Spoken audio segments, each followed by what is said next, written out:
Being emotional makes you predictable. When you react with big emotions in a conversation, you're showing the other person exactly where the buttons to your remote control are. And once they know those buttons, they can push them anytime they want. That's why today we're going to talk about the top 3 communication mistakes that are quietly making you lose control. Ready? Let's go. We've all been there. Those moments when you can literally feel your calm slipping away. You're in a conversation. Maybe it's with your partner, your boss, a friend, or even your child. Something hits you the wrong way, a tone, a word, a look.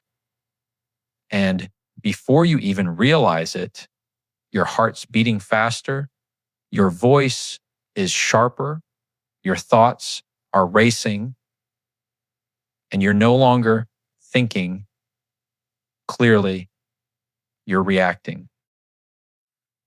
You're not leading the conversation anymore. The conversation is leading you. And when that happens, it's easy to blame the other person. They made me mad. They know exactly what to say to get under my skin. But losing control isn't about them. It's about us. It's about how we respond when emotions start to rise. And the truth is, if you can't control yourself, you can't control the direction of the conversation. Now, let's slow down for a second, because this isn't about being emotionless or robotic. Emotions aren't bad. They're signals. They're information. But when those emotions start running the show, they turn into reactions. And reactions rarely lead to understanding. What you want instead is response, a calm, measured, confident response that keeps you in control of both yourself and the situation. The first way we lose that control is by overexplaining. Have you ever caught yourself doing that? You're trying to get your point across. But instead of saying it once, you say it 5 different ways, adding more and more words until you're exhausted. That's overexplaining. And it almost always comes from fear. Fear of not being believed, fear of not being taken seriously, or fear that what you said isn't enough. Overexplaining is one of the easiest ways to lose power in a conversation because it comes from insecurity rather than confidence. The more you explain, the more it sounds like you're trying to convince yourself. And the other person picks up on that. It's like when someone keeps saying, I swear I'm telling the truth, over and over again. It doesn't make them sound more honest. It makes them sound desperate to be believed. I like to think of it like hammering a nail. You hit it once, perfect. It's flat against the wood. But instead of stopping, you keep hammering it again and again until the wood splinters. You made your point, but then you destroyed your structure by overdoing it. The same thing happens in conversations. When you keep pounding the same idea, you lose the sharpness of your message. You start to dilute what could have been a strong, simple statement. You don't need to prove your worth through how much you talk. Confidence is not about how much you say, it's about how much weight your words carry. Sometimes the most powerful thing you can do is stop after a single, well placed sentence. Let it land. Let the silence do the work for you. Which brings us to the second mistake that makes you lose control, reacting emotionally instead of pausing. This one hits home for almost everyone. We've all had that moment when someone says something, and before we even think, we fire back. Maybe it's sarcasm, maybe it's anger, maybe it's tears. But whatever it is, it comes fast, and afterward, you think, I wish I hadn't said that. Your breath is your greatest tool here. It's something your body does automatically, but the moment you start paying attention to it, everything slows down. Try it right now. In through your nose for 3 seconds. Hold it for 1. And out through your nose. When you do that, even for a moment, your body sends a signal to your brain. I'm safe. I'm okay. I don't need to panic. Here's why that matters. When emotions rise, your body floods with chemicals, adrenaline, and cortisol. Your prefrontal cortex, the part of your brain responsible for logic and reason, starts to shut down. You can't think clearly because your brain thinks you're in danger.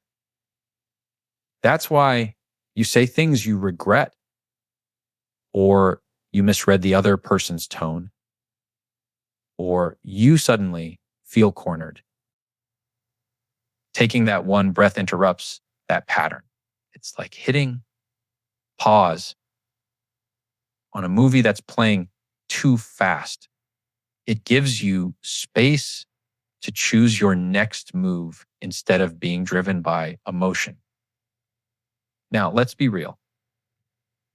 This is not easy, especially when the conversation involves people you love, family, partners, close friends.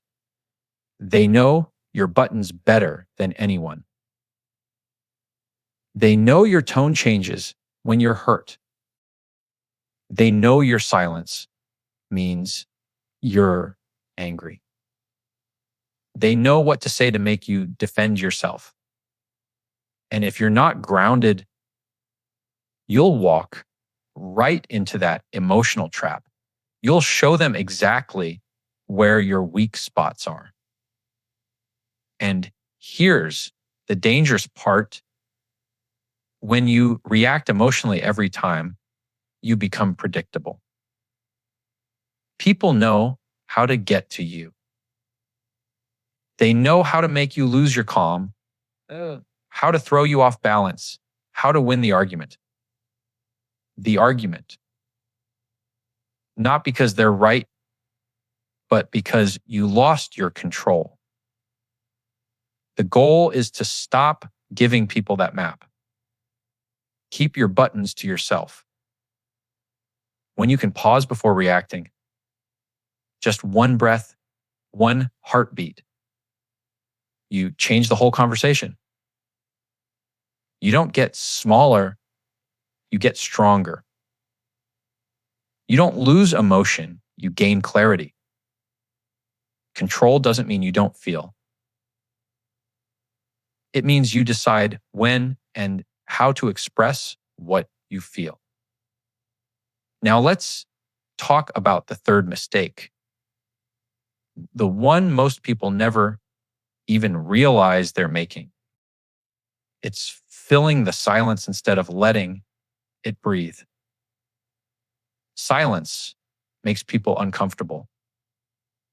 We've been trained to fill every gap, to always keep talking, to avoid that awkward pause. But silence is powerful. It creates space. It makes your words meaningful. Think about the last time someone paused before answering you. Didn't it make you lean in a little more? Didn't it make their response feel more intentional? Silence gives your listener a moment to process. It shows confidence. It says, I'm not afraid to wait. I'm not afraid to let my words sit. I've seen this play out in courtrooms, negotiations, even simple conversations between friends. The person who's most comfortable with silence almost always has the upper hand, because silence does what words can't. It allows truth to surface.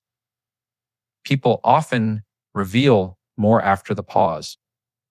When you give them space, they fill it with honesty. But when you rush to fill every silence, you give away your power. You're signaling discomfort, anxiety, uncertainty. You're saying, I need to keep talking so you don't lose interest. The irony: the more you talk, the less they listen. The more you chase connection, the less grounded you seem.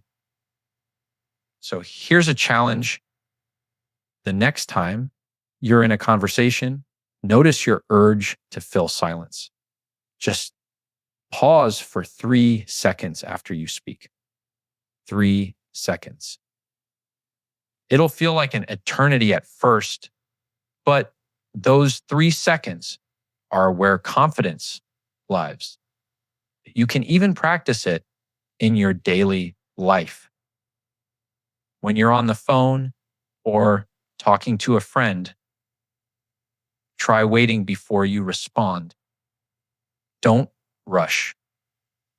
Let the silence breathe. Watch what happens.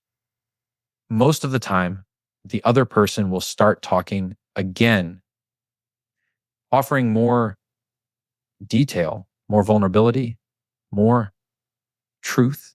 You'll realize that silence doesn't break connection. It deepens it. When you master these 3 moments, knowing when to stop talking, when to breathe, and when to be silent, you stop losing control.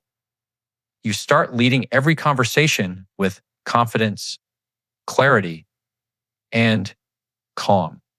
And remember, this control isn't about domination. It's not about winning arguments or outsmarting someone. It's about self-mastery. It's about knowing that no matter what the other person says or does, you can stay steady. You can stay grounded. You can stay you.